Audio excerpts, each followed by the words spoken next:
Hello and welcome back to my channel. We are going to talk about my favorite books from 2019. I wanted to do this because there were a few books that I just really wanted to talk about again, and I really wanted to mention and put them up there as like these were my favorite books. I was gonna do 5, there's like 7. I didn't want to do 10 because I know that if I talk about 10 books, the video lasts for forever. But we have 6, and there's one that I'm not gonna overly talk about very much because I just talked about it last week. But that's what we're doing today, and I don't know why I'm talking with my hands so much. I'm gonna stop that. I'm going to start with one of my favorites, which is Jack of Hearts and Other Parts by L.C. Rosen, because I feel like this book isn't spoken about enough. It is so good. Okay, it's about this openly gay guy in high school who gets a stalker who sends him death threats, and the book is about him running like a column on like LGBT sex advice and things like that. It's about him running that column while he's also receiving death threats. It is so intriguing and it is so fun. I mean, it sucks that he's getting death threats, but it's exciting. It's a really fun book. It's a really fun book. I loved Jack. I loved the characters in it. It's really well written too.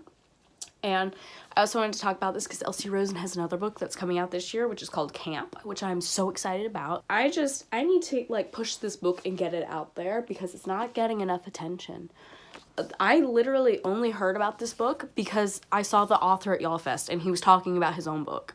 That is the only reason that I found out this book exists, and I'm still not seeing people talk about it. So please read Jack of Hearts and Other Parts by L.C. Rosen. You will not be sorry. You will love it. I'm actually probably going to read this again soon because I love it that much. Please check it out and give it some attention and give it some love because it's great. And there's also a lot of actually like really great advice in it, and it's just, please check it out. It's amazing and it's beautiful. It's beautiful. Read it. I have another favorite, which is The Song of Achilles by Madeline Miller, which, if you remember when I talked about this last year, this book actually made me cry. I mean, I was sobbing at the end of this book. It was really, really good. It's about the main character, Patroclus, who is disowned by his father because he killed someone, and he meets Achilles, and it's about their life together. And it's just really sweet and really sad. And just amazing and fantastic. It's so beautifully written as well. It's amazing.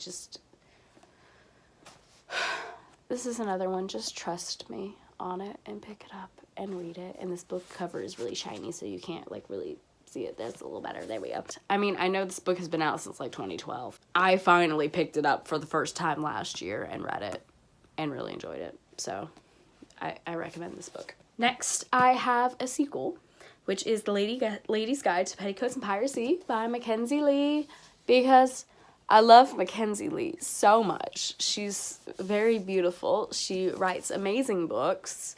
She is my queen. She's just amazing. If you haven't read The Gentleman's Guide to Vice and Virtue, The Gentleman's Guide to Vice and Virtue is the first book, and it's about Monty, this guy named Monty, and about him going on his grand tour of Europe with his sister and his best friend, who he's in love with.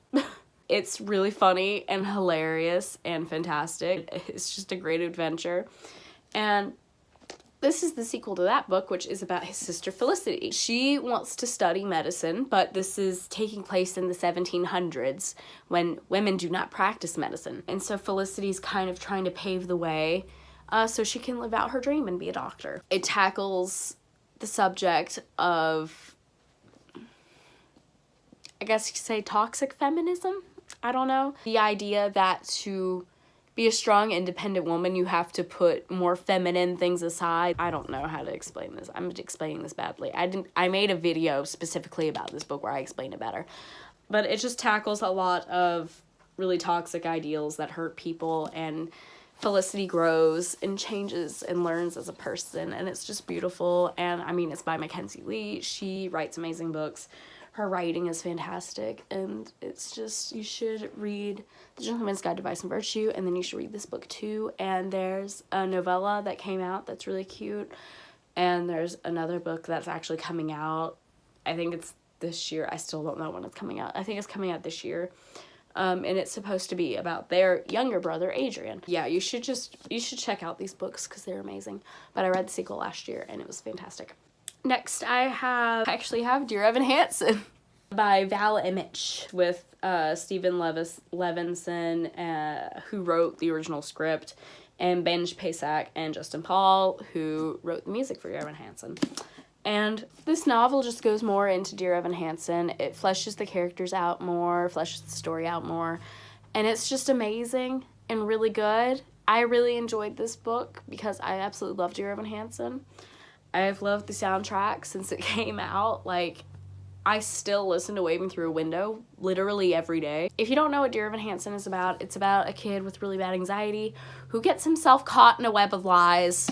It's very entertaining. It's funny. It's sad. It talks a lot about mental health and about suicide. And so it's just, I really enjoy reading this book and delving more into the story. And then I've also seen the musical twice, and I'm seeing it for a third time in like 3 weeks, 2 weeks, I don't know. The 26th. I'm seeing Dear Evan Hansen again on the 26th. Andrew and Alex, who are currently playing Evan and Connor, they're taking their final bows on the 26th, and so I wanted to be there to see them and see that. So I'm seeing the show for a third time, but it's really good. I love this show. I love the story. It's really good, and I really enjoyed reading the novel. Next, I have Girls of Paper and Fire by Natasha Nyan, which is an amazing fantasy. This girl, Lei, she is of paper caste, which basically means she's a human. Because it's like there's like demons, which are at the top, and then there's like a middle ground that are called moon castes, I think.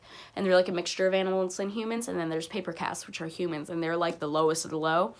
And anyways, the main character, Lei, she's a paper caste. And every year, the Demon King, he has like his little guards go out and collect girls to bring back to his castle as his personal concubines. Lei's mother was taken like the year before, or a few years before, and then this book, it takes place when she gets taken, and it's about her trying to find her way out and making friends. She falls in love with this girl. It's really great and gay. This is like the first like really good fantasy I had read in a while. It's just a really good book. The sequel came out in November. I haven't gotten around to the sequel yet. It's called Girls of Storm and Shadow. And it's just, I really love this book, so I'm excited for the sequel, and you should check it out and look into it if you haven't read it yet. Next, I have The Hate U Give by Angie Thomas, because I finally read it last year, and I gotta tell you, this is one of the most well-written books I've ever read. Like, genuinely. Like, it's one of the most well-written books I've ever read. It has a really intense, riveting story that talks about the really important topics of police brutality and talking about racism. Like, it's a really important book that covers such an important topic. And on top of that, it's just really well written and really well done. It's a really serious topic and a really intense story, but Angie Thomas managed to put in like the right amount of humor where it's like it's heavy when it needs to be heavy, but then there were also breaks. So it wasn't like you were reading this and you were like constantly being berated with like, oh my gosh, I'm being punched in the face with emotions. There's like enough humor in it to also keep it kind of light. I don't know. It was just amazing. All the way around. Amazing story, amazing characters, amazing writing. It's just, everyone needs to read this book because of what it's about, because it is so important. And on top of that, it's just really, really well written. Like, this is just, it's beautiful. It is like a masterpiece. That's all I have to say. It's a masterpiece. If you don't know what it's about, which would kind of shock me because I think everyone knows what it's about, but if you don't, it's about a girl named Star who, she's black, and she watches her like childhood best friend get killed by a cop, and it's about her trying to fight for justice for him and call attention to this really important issue. And it's really good. Just please read it. The movie was also really good. But there's a lot more in the book. I mean, I think the movie covered a lot of the really important issues and brought out a good amount of it, or as much as they could in such a short amount of time, but you should definitely read the book because it's really good. I talked about this last week, so I'm not going to talk about it very much because you can just watch last week's video, but Scythe by Neil Shusterman, because this became one of my all-time favorite books. It's about how in the future humanity has figured out a way to live for forever. We don't die natural deaths anymore, and then if we die an unnatural death, we can be brought back to life.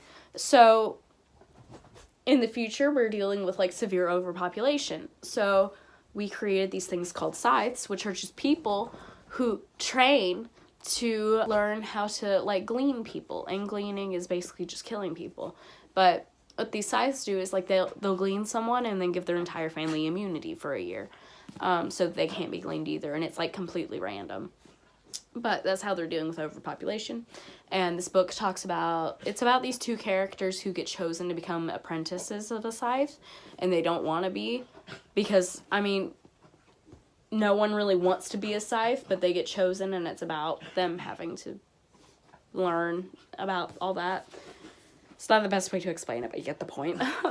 But it was a really good book. I love the characters. It was just absolutely beautifully done. Like, I love this book so much. And there's also 2 other books. I'm currently in the middle of reading The Toll, which is the last book. But the second one is Thunderhead, which I've already read, and it's fantastic. And then now I'm reading The Toll, and it's still also fantastic. And I'm just like, oh my gosh, what is happening? What is going to happen? So, yeah. I really love this book. And those are some of my favorite books from last year. So yeah, that's all I have for today. I just wanted to talk to you about books that I read last year and the ones that I loved the most. So yeah. Okay, there's a cat in my lap. Look at the baby. I hope you have a good day and a good week. I'll see you next week with another video, hopefully.